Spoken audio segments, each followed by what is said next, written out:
Assalamualaikum, selamat datang kembali di channel ini. Kita kali ini akan bahas sebuah komentar dari Inces kita, yaitu Syahrini. Dia membahas, postingannya itu membahas soal Yesus, guys.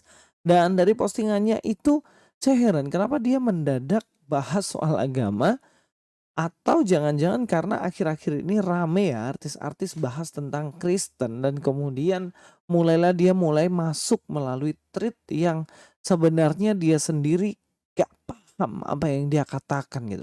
Makanya kita mesti hari ini kita benar-benar luruskan, jangan sampai apa yang dia katakan dipikir benar, guys. Mari kita langsung nonton atau kita lihat ya. Kita langsung lihat saja apa yang menjadi yang dia sampaikan, yang dia bikin di dalam postingannya. Oke, kita sudah masuk ke dalam postingannya ya, ini beritanya. Jadi ini adalah Inces Sahrini, siapa yang nggak tahu orang ini kan ya. Ya, dia mengatakan seperti ini, di berita ini ya, unggahan Syahrini ini picu kontroversi dan protes warganet. Kenapa? Sebenarnya ini telat kalau saya bahas ya, karena ini dari 27 Desember lalu. Padahal ini sudah tanggal 2, tapi nggak apa-apa kita akan bahas, kita lihat dari perspektif Kristen ya. Di sini dikatakan seperti ini, hari ini ngomong kayak gini nih, Cek. Yang disampaikan itu dia mengatakan bagaimanapun di dalam kitab suci. Nah, bagaimanapun di dalam kitab suci, Yesus lahir, makan, tidur, berdoa.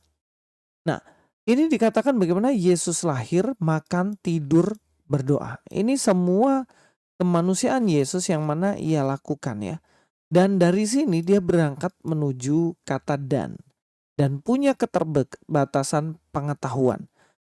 Dia mencakup menyerang satu hal yang mana menurut dia itu manusia yang terbatas.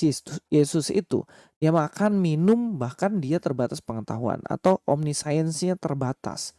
Ya saya tambahin lah supaya kamu agak pintar dikit. Omniscience, omnipotence yaitu kemampuannya terbatas ya, sama omnipresence.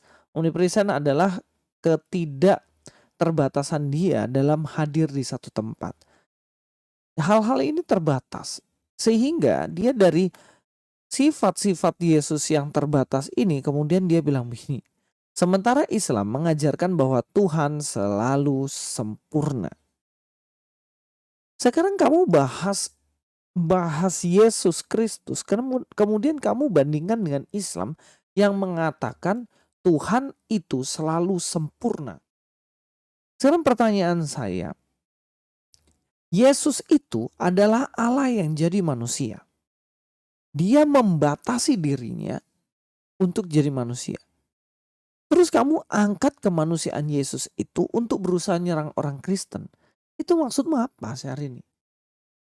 Kamu itu harus tahu bahwa Yesus itu kan jelas ya, dia sepenuhnya dia adalah Allah, dia juga sepenuhnya manusia. Kalau kamu mau bahas Yesus, nggak boleh kamu bahas cuman kemanusiaan Yesus. Dia juga Allah gitu loh. Kamu harus bahas ketidakterbatasan Yesus. Nanti ya, nanti saya akan bahas ke situ. Tapi ini perlu diluruskan nih pemikiranmu. Sampai di sini dulu kita akan lanjutkan. Umat Kristen harus menanyakan kembali gagasan tentang Tuhan. Orang Kristen harus menanyai kembali tentang gagasan tentang Tuhan. Justru harusnya kamu yang tanya kepada saya hari ini, gagasan Kristen tentang Tuhan tuh bagaimana? Bagaimana bisa kamu sok tahu tentang kekristenan padahal kamu nggak tahu apa-apa? Kalau kamu cuma bahas Yesus dari segi dia berdoa, dia makan, dia tidur dan kamu mengatakan bahwa kamu tahu tentang Yesus dalam perspektif Kristen, itu jelas kamu keliru, fatal itu hari ini. Saya akan bahas itu, tapi kita akan bahas sekaligus yang disampaikan oleh Felix Yau, yang dia juga tersesat. Bikin diri tahu tentang Kristen, emangnya kamu dulu Kristen Felix? Di mana-mana kamu ngaku ateis, sekarang kamu ngaku Kristen. Kamu aja nggak tahu Taman Eden yang dimakan apa, nggak tahu kan? Katanya apel kan? Kristen dari mana aku Felix, Felix. Ini dia bahas, si Felix ini dia mengatakan bahwa sebenarnya Yesus Kristus itu sama dengan Isa Al-Masih menurut dia. Loh, ini juga kekeliruan fatal. Kau harus tahu, mari kita akan dengar ya. Kita akan dengar videonya. Dalam materi-materi saya menyampaikan bahwa Yesus itu adalah Isa. Oke. Karena kenapa? Karena memang ada banyak sekali perbedaan-perbedaan yang memang diakibatkan perbedaan bahasa aja. Contoh misalnya, Muhammad itu dalam bahasa Indonesia. Ya. Tapi dalam bahasa Turki itu jadinya bukan Muhammad tapi Mehmet. Oke. Nah, Mehmet tapi sama Muhammad. Kalau misalnya di Malaysia dia bisa disingkat jadi Mat. Maka Isa sama dengan Jesus. Boleh nggak kita menyebut Yesus Kristus? Menurut saya boleh. Kenapa menyebut Yesus Kristus itu boleh? Karena Yesus Kristus adalah translasi dari bahasa Arab Isa Al-Masih. Dia punya ibu namanya Maryam, kalau misalnya di Kristen namanya Maria gitu kan ya. Artinya ya beda-beda tipis lah. Yesus di dalam Alkitab itu berbeda dengan Yesus di dalam Al-Quran. Itu bagus, itu benar. Oke. Tapi tidak menjadikan orangnya beda. Ya, itu pembahasan dari Felix Yau. Sebenarnya dia mengatakan seperti itu sedang membohongi dirinya sendiri sebenarnya. Dia tahu betul bahwa Isa Al-Masih dan Yesus Kristus itu adalah dua sosok yang berbeda. Sebenarnya maunya sama maunya, tapi keliru yang disampaikan ini gitu loh. Kenapa? Kenapa yang disampaikan keliru? Karena isinya berbeda. Sekarang secara sederhana aja kita akan bahas ke Felix Yau nanti ya. Tapi kita masuk dulu kepada Syahrini. Ini dua hal yang sebenarnya mirip. Tapi ini nanti kebingungan sendiri antara si Felix dengan si siapa tadi ini? Syahrini. Jadi Syahrini ini beranggapan bahwa Yesus Kristus itu kalau dianggap Tuhan itu udah keliru. Sekarang Felix Yau mencoba untuk mengatakan, ya Yesus dan juga Isa itu sama. Ini dua hal yang berbeda ya. Yang akhirnya bertentangan sendiri. Tapi saya mau bahas soal Syahrini. Syahrini mengatakan, seperti yang dikatakan bahwa orang Kristen harus melihat kembali konsep ketuhanannya. Syahrini, dengarkan baik-baik apa yang saya bilang ini supaya Anda agak pinter. Supaya pinteran dikit. Nah, kita akan masuk ke dalam Alkitab Kristen ya. Kalau bahas Kristen ya harus masuk ke perspektif Kristen. Dalam kitab Wahyu 1 ayat 5 dikatakan, dan dari Yesus Kristus saksi yang setia, yang pertama bangkit dari antara orang mati dan yang berkuasa atas raja-raja di bumi ini, bagi Dia yang mengasihi kita dan yang telah melepaskan kita dari dosa kita oleh darahnya. Saya mau garis bawahi soal dari dosa kita oleh darahnya. Kalau kita lihat di sini ya, hemas ekton amartion, emon ento aimate auto. Yang mana kalau kita lihat di sini ya dari darahnya itu kita boleh terlepas dari kuasa dosa.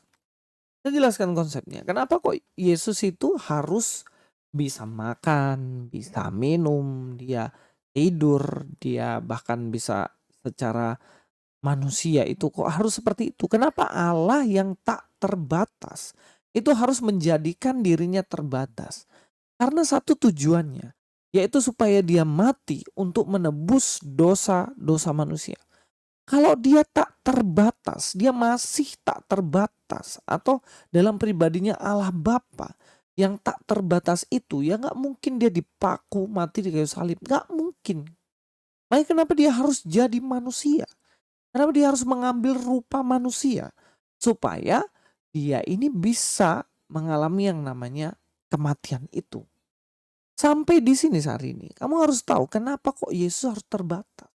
Itu namanya teori kenosis. Dia meninggalkan kemahakuasaannya, dia meninggalkan semua kemaha-maha itu yang kamu anggap dalam konsep agamamu itu sebagai Tuhan, itu harus ditinggalkan sementara waktu supaya Yesus ini bisa disalibkan. Paham ya? Paham ya? Nah, kalau dia masih memegang atributnya kemahakuasaannya nggak mungkin dia disalibkan. Kenapa? Yang disalibkan itu harus Yesus. Karena yang disalibkan itu, yang menjadi korban itu harus tanpa celah, tanpa cacat. Tidak boleh ada dosa sedikit pun. Dan manusia dunia ini siapa yang nggak punya dosa hari ini? Kamu, nabimu, semua orang yang kamu kenal. Semua manusia punya dosa. Nabi-nabi baik Abraham, Ishak, Yakub, Daud, Samuel, dan lain-lain semua punya dosa. Manusia semua punya dosa. Dan satu-satunya jalan supaya ada manusia tanpa dosa adalah Allah sendiri yang menjadi manusia. Ya, Yesus itulah Allah yang menjadi manusia. Dalam kitab Yohanes pasal 1 ayat 14, firman itu menjadi manusia. Firman yang jadi manusia inilah pada akhirnya benar yang kamu katakan itu. Dia menjadi terbatas. Terus kamu bilang, ya kalau terbatas, pertanyakan lagi masa Tuhan terbatas. Tapi keterbatasan Yesus ini kau harus tahu hari ini. Ketika dia disalibkan, kemanusiaannya mati, benar ya? Kemanusiaannya mati, tapi tidak boleh berhenti di situ. Kamu memahami Yesus nggak boleh berhenti sampai penyalipannya. Itu belum selesai dong. Kalau kita lihat bagian ini ya. Dari Yesus Kristus, saksi yang setia yang pertama bangkit dari antara orang mati. Dan yang berkuasa atas raja-raja di bumi. Dia bangkit dari antara orang mati. Memahami Yesus tidak boleh sampai hanya di kematian. Memahami Yesus harus sampai di kebangkitannya juga. Kenapa? Karena kebangkitan menunjukkan dia adalah Tuhan. Mana ada manusia bangkit terus gak mati-mati lagi? Mana ada? Pasti setelah bangkit mati suri kan? Mati lagi nantinya. Hanya Yesus yang bangkit dan tidak mati sampai sekarang. Bahkan sekarang dia ada di sorga. Suatu saat nanti akan datang kedua kalinya. Itulah kenapa kalau kamu meminta supaya orang Kristen bertanya. Kristen tanyalah, benar gak itu Tuhan? Sekarang pertanyaan saya, kamu itu benar-benar tahu Yesus Kristus dalam Alkitab apa enggak sebenarnya? Kok bisa bikin postingan seperti itu? Ya pertanyakanlah. Pertanyakan ini ya hari ini ya. Kenapa bisa Yesus dalam catatan-catatan sejarah, dia ini lahir di Bethlehem. Kenapa bisa di ajaranmu dibilang Yesus lahir di Jericho? Kenapa bisa? Iya kan? Tanya itu Donditan. Tanya itu kayak nama. Terus pertanyaan saya. Menurut catatan sejarah, Yesus itu yang jelas-jelas dia lahir di kandang. Karena waktu itu ada sensus penduduk, kemudian dia pulang ke Bethlehem. Di Bethlehem itu banyak sekali orang yang pulang kampung sehingga dia tidak dapat penginapan, lahir di kandang. Kenapa bisa tiba-tiba menurutmu dan ajaranmu lahir di mana tadi? Di bawah pohon kurma. Kenapa bisa? Pernah tanya nggak? Pernah tanya nggak? Kenapa bisa Maryam ibunya Yesus menurutmu itu, dia itu saudaranya Harun? Kenapa bisa? Pernah tanya apa enggak? Padahal kan Harun itu adalah saudaranya Musa. Itu kan jauh sekali ribuan tahun selisihnya dengan Yesus. Dan Miriam itu kakaknya Musa. Mereka kan bertiga saudara Harun, Miriam dan juga satunya Musa. 3 orang kan bersaudara. Miriam di situ itu bukan ibunya Yesus. Kenapa bisa? Pernah bertanya nggak saat ini? Tolong bertanya dan jelaskan kepada saya.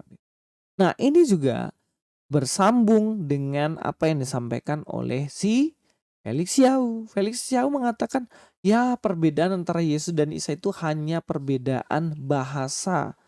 Loh gak bisa kamu mengatakan seperti itu, gak bisa. Secara bahasa Yesus jelas di bahasa Arab juga Isa Al-Masih itu sama. Cara bahasa orang Kristen Arab juga pakai kata Isa Al-Masih. Gak masalah gitu. Tapi yang jadi persoalan, konten yang kamu pahami tentang Yesus dan Isa ini sama apa enggak? Loh kalau dibilang tadi jelas beda loh. Beda. Yesus lahir di Bethlehem. Yesus putra Maria.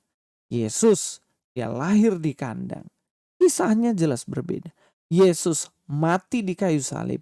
Dia bangkit pada hari yang ketiga. Dan kemudian akan datang kedua kalinya. Sama apa enggak? Dengan Isa yang kamu percayai si Felix. Beda kan? Beda.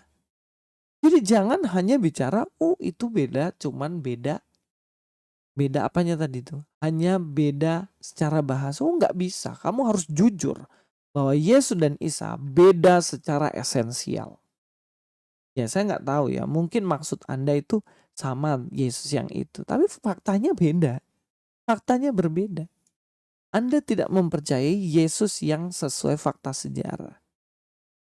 Pertanyaan saya, kau percaya yang mana? Kamu percaya yang mana?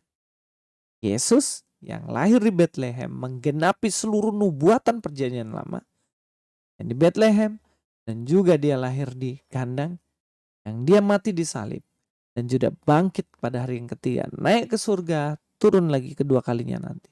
Atau kau percaya Yesus yang lahir di Yeriko katanya, yang lahir di bawah pohon kurma, yang tidak disalibkan dan katanya akan datang dari langit?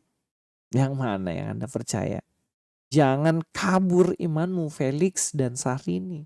Gak usah pertanyakan tentang iman kami. Pertanyakan dulu tentang imanmu dan apakah kamu tahu tentang Kristen. Kalau nggak tahu, diam aja. God be with you.